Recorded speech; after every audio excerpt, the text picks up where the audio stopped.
E aí, tudo certo? Bora então para o último vídeo de correção das questões do Enem de 2019. Estou corrigindo aqui as questões de ciências humanas ligadas à história, tá? Que é o meu campo de conhecimento. Para quem não acompanhou, tem outros vídeos de correção de questões, vou deixar no card aqui em cima, para acompanhar ali as questões que eu já corrigi. Então aproveita e se inscreve no canal para não perder as atualizações e para acompanhar aí todos os vídeos, então, que podem te ajudar a responder melhor as questões do Enem. Eu estou corrigindo as questões de acordo com o caderno amarelo, tá? Então a numeração que aparece aqui são desse caderno, questão 80.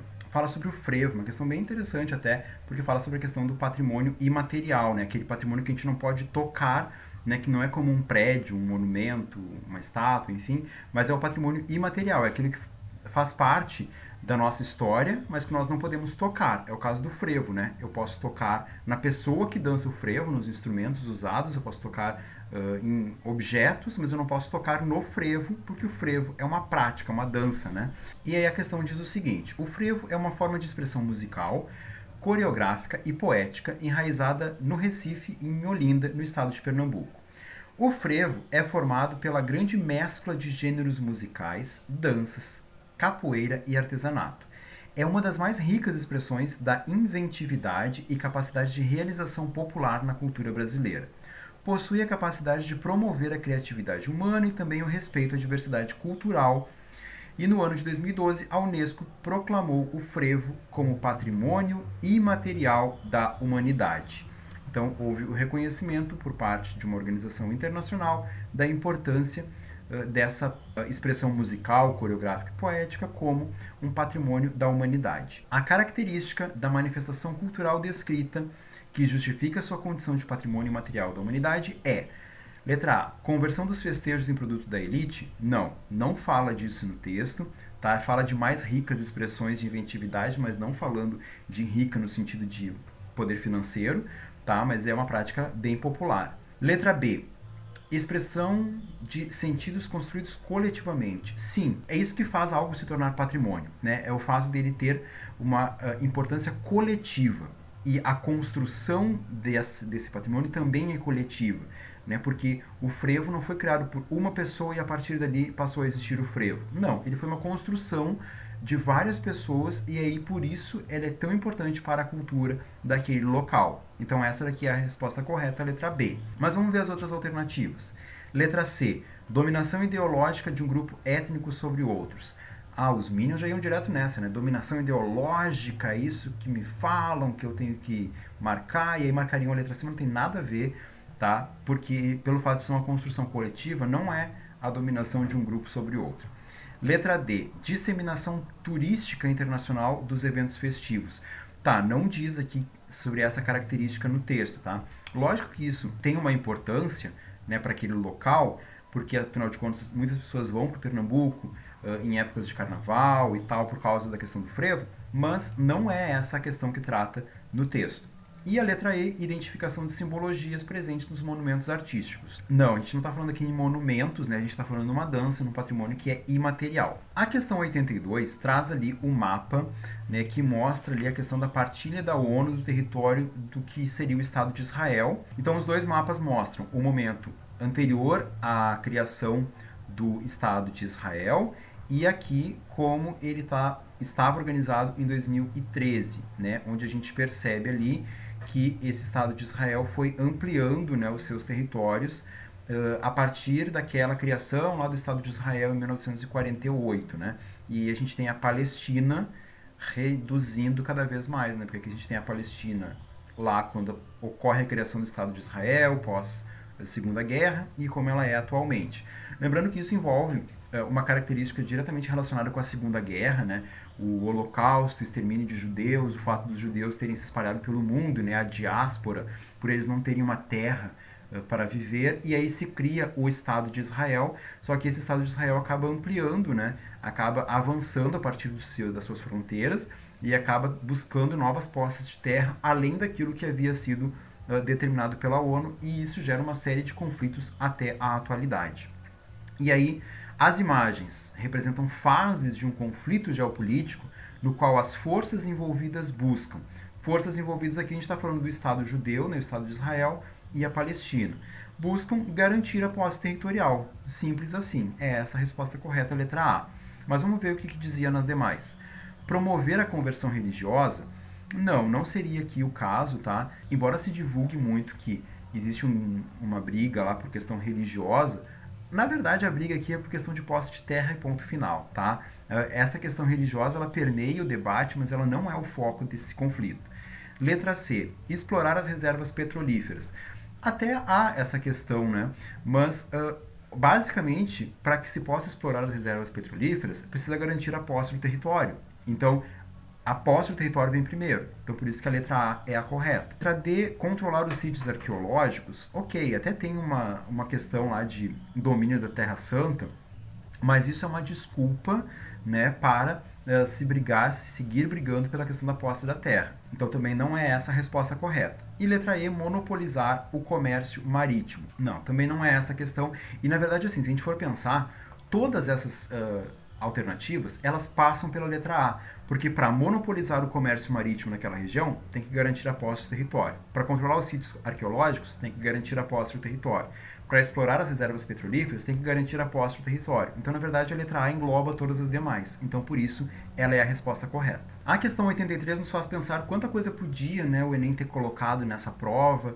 História da América, história do Brasil, mesmo de história geral, tantas coisas que ficaram de fora, né, para trazer esse assunto aqui, que é em relação, né, à mudança da história da casa, né, de como a casa vai se mudando como algo que vai se tornando algo mais individualizado. Não é algo que a gente possa dizer assim, nossa, a história não precisa trabalhar com isso. Precisa, mas o Enem tem outros assuntos talvez mais interessantes para trazer, né? Mas vamos lá, a questão 83 diz o seguinte: uma privatização do espaço maior do que aquela proporcionada pelo quarto evidencia-se cada vez mais nos séculos 17 e 18. Bom, está falando aqui do fato de que antes não havia o quarto isolado, a ideia de um espaço privado para um indivíduo. Né? Enquanto isso vai ser uma construção que vai ocorrer ao longo dos séculos. Como as ruelas, espaço entre a cama e a parede, as alcovas são espaços além do leito, longe da porta que dá acesso à sala ou à antecâmara nas casas da elite. Thomas Jefferson, tecnólogo do estilo século XVIII, mandou construir uma parede em torno da sua cama a fim de fechar completamente o pequeno cômodo além do leito. Cômodo no qual só ele podia entrar, descendo da cama do lado da ruelle. Esse espaço então entre a cama e a parede. Ou seja, está falando da criação de um quarto, né, daquilo que a gente conhece hoje como quarto, um espaço isolado para um indivíduo ou um ou dois indivíduos.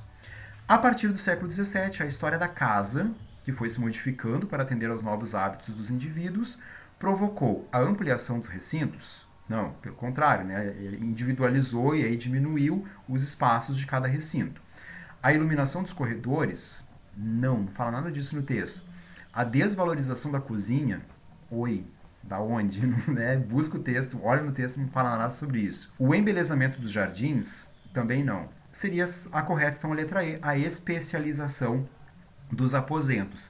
Cada aposento vai ter a sua finalidade bem determinada dentro de uma casa. É isso que vai ocorrer, ou seja, bastava ler o texto para responder a questão.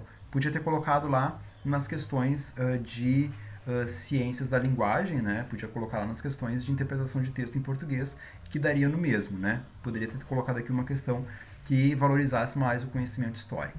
Questão 84, uma questão interessante essa aqui, porque ela fala dos povos nativos, né, após a conquista da América e sobre os relatos que eles faziam e tal, uma questão bem interessante. Diz o seguinte: os pesquisadores que trabalham com sociedades indígenas centram sua atenção em documentos do tipo jurídico-administrativo, que seriam visitas, testamentos, processos, ou em relações e informes, e têm deixado em segundo plano as crônicas. Quando as utilizam, dão maior importância àquelas que foram escritas primeiro e que têm caráter menos teórico e intelectualizado, por acharem que estas podem oferecer informações menos deformadas. Aqui um pouco a ideia, a partir do momento em que esses povos nativos, né, se intelectualizam, se apropriam mais daquilo que ocorreu com o seu povo, parece que eles deformam aquilo que o seu povo próprio pensa, o que também é uma visão, né, extremamente etnocêntrica, né, de achar que um outro povo não pode escrever sobre ele tão bem quanto o nosso povo, né, tão bem quanto os povos brancos. Contrariamos esse posicionamento, pois as crônicas são importantes fontes etnográficas para entender aquela etnia, independentemente de serem contemporâneas ao momento da conquista, lá então nos anos 1400, 1500, ou de terem sido redigidas em período posterior. O fato de seus autores serem verdadeiros humanistas ou pouco letrados não desvaloriza o conteúdo dessas crônicas. Bom, vamos ver o que a questão está querendo com esse texto. As fontes valorizadas no texto são relevantes para a reconstrução da história das sociedades pré-colombianas, aqui eu estou falando de povos anteriores, então à chegada do Colombo, porque, letra A, sintetizam os ensinamentos da catequese. Não está falando disso no texto, na verdade não é essa a importância que tem esses textos. Letra B, enfatizam os esforços de colonização.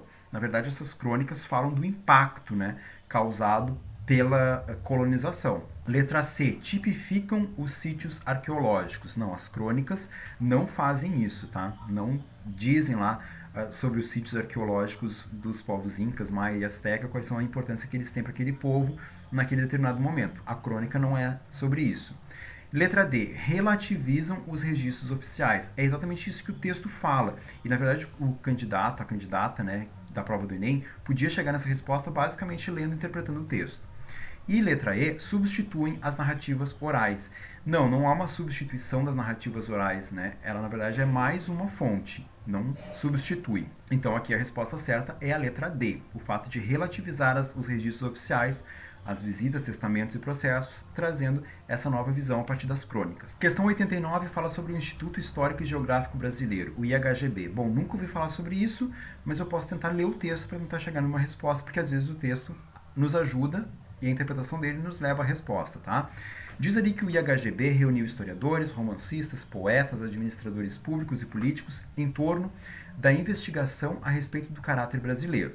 Em certo sentido, a estrutura dessa instituição, pelo menos como projeto, reproduzia o modelo centralizador imperial. Bom, o texto já está me dizendo que o IHGB, o Instituto Histórico e Geográfico Brasileiro, foi criado dentro da estrutura do Império, de uma estrutura centralizadora do Império, ou seja, ela foi criada a partir de interesses do imperador para pensar a respeito do caráter brasileiro, ou seja, era um órgão ligado ao governo imperial para construir a ideia do que era o Brasil. Guarda essa informação. Assim, enquanto na corte localizava-se a sede, nas províncias deveria haver os respectivos institutos regionais. Estes, por sua vez, enviariam documentos e relatos regionais para a capital. De acordo com o texto, durante o reinado de Dom Pedro II, o referido instituto objetivava, letra A, construir uma narrativa de nação. Sim, é isso, porque é uma narrativa a partir daquilo que foi centralizado pelo imperador. Então ele queria construir uma narrativa de nação de acordo com aquilo que fosse a vontade do império. E é por isso que várias medidas vão ser tomadas para mostrar a valorização desse império, que aí pessoas que leem esses textos hoje, né, pensam o quanto o império é maravilhoso, porque, né, os historiadores daquele período reunidos no IHGB falavam sobre isso. Sim, né, é toda uma construção pensada pelo imperador, o Dom Pedro II. Então a resposta certa aqui é a letra A. Mas vamos ver o que diz as outras. Era para debater as desigualdades sociais? Não, aqui precisava saber que o IHGB não tinha esse intuito, pelo menos não naquele momento. Combater as injustiças coloniais? Não, também não. Letra D, defender a retórica do abolicionismo? Não era essa a função da criação do IHGB e nem evidenciar uma diversidade étnica. Na verdade, né, o texto nos dá umas pistas ali, né, de que ele queria construir uma investigação a respeito do caráter brasileiro, ou seja, de quem era esse brasileiro, de que nação era essa que estava se construindo, dentro da lógica de um modelo centralizador do império, centralizando na figura do imperador. Essa aqui precisava saber um pouquinho do contexto daquela época, talvez até entender o que é o IHGB, né, para entender que o objetivo aqui era construir uma narrativa de nação. Lendo o texto, dava para chegar nessa resposta, mas ela não é uma resposta tão simples para se concluir, assim como outras questões ali, que era basicamente interpretar o texto. Aqui tinha que refletir em cima dele um pouquinho para chegar na resposta, mas a correta então é a letra A. E eu finalizo com a questão 90, também uma questão bem interessante, também seguindo a lógica da questão dos povos indígenas, que diz o seguinte: para dar conta do movimento histórico, do processo de inserção dos povos indígenas em contextos urbanos, cuja memória reside na fala dos seus sujeitos, foi necessário construir um método de investigação baseado na história oral que desvelasse essas vivências ainda não estudadas pela historiografia, bem como as conflitivas relações de fronteira daí recorrentes. Bom, história oral é aquela história que se baseia não em documentos escritos, nem em monumentos, mas na fala, naquilo que é contado de geração em geração pelos povos que não utilizam com tanta intensidade assim a escrita. Tá? Então, os povos indígenas são povos que basicamente, né, contam as suas histórias de geração em geração, e os historiadores, pela história oral, então, investigam a história desse povo. A partir da história oral, foi possível entender a dinâmica de deslocamento e inserção dos índios urbanos no contexto da sociedade nacional, bem como perceber os entrelugares construídos por esses grupos étnicos na luta pela sobrevivência e no enfrentamento da sua condição de invisibilidade. Está falando do quanto esses povos indígenas, ao deixar as suas aldeias e passarem a viver no ambiente urbano, precisaram, né, lidar com essa questão de como eles iriam sobreviver nesse novo ambiente, num ambiente onde eles não eram vistos e valorizados. Né? Então, essa reconstrução da imagem do povo indígena. O uso desse método para compreender as condições dos povos indígenas nas áreas urbanas brasileiras justifica-se por, letra A, focalizar a empregabilidade de indivíduos carentes de especialização técnica. Bom, aí já é uma visão extremamente, né, preconceituosa em relação aos indígenas, dizendo que eles são povos carentes de especialização técnica, ou seja, a ideia de que eles não sabem o que fazer e ficam então sem função dentro da sociedade urbana. Não é essa a resposta. Letra B. Permitir o recenseamento de cidadãos ausentes das estatísticas oficiais. Não, eles não estão ausentes das estatísticas e não é disso que fala o texto. Letra C. Neutralizar as ideologias de observadores imbuídos de viés acadêmico. Parece aqui a fala de uns presidentes por aí, mas não é essa a resposta, tá? Porque o objetivo, então, né, desse método de história oral não é neutralizar ideologias vindas de um viés acadêmico, né, até porque boa parte dos pesquisadores que trabalham com história oral estão dentro desse ambiente acadêmico e eles querem exatamente, né, mostrar diferentes visões de como esses indígenas se enxergam nesse ambiente, diferente de uma visão basicamente dos povos brancos, né, de como a população branca que vive nas cidades enxerga os indígenas. Aqui o objetivo é exatamente o oposto, né? É enxergar, a partir da visão do indígena, essa relação dele com o urbano na atualidade. Então não é essa a resposta. Letra D. Promover o retorno de grupos apartados de suas nações de origem. Também não é disso que fala o texto, também não é essa a resposta correta. E a letra E. Registrar as trajetórias de sujeitos distantes das práticas de escrita. É exatamente isso, né? A história oral tem esse objetivo, de registrar o que vive aqueles sujeitos que não escrevem a sua vivência, mas contam a sua vivência através da oralidade. Então, é exatamente disso que trata a história oral e é exatamente essa a resposta que se espera para a questão 90. Então, a resposta correta é a letra E. E assim eu finalizo a correção das questões de história no Enem de 2019. Se inscreve no canal para acompanhar outras atualizações, porque não é só de correções de questões que um candidato ou candidata do Enem precisa, né? Ele precisa também buscar recursos para responder essas questões. Então, dá uma olhada no canal, vê vários vídeos que tem aí sobre vários assuntos de história geral, de história do Brasil, que podem te ajudar então a responder melhor as questões da prova, certo? Obrigado então por ter chegado até aqui e a gente se vê então e aí num próximo vídeo. Até lá!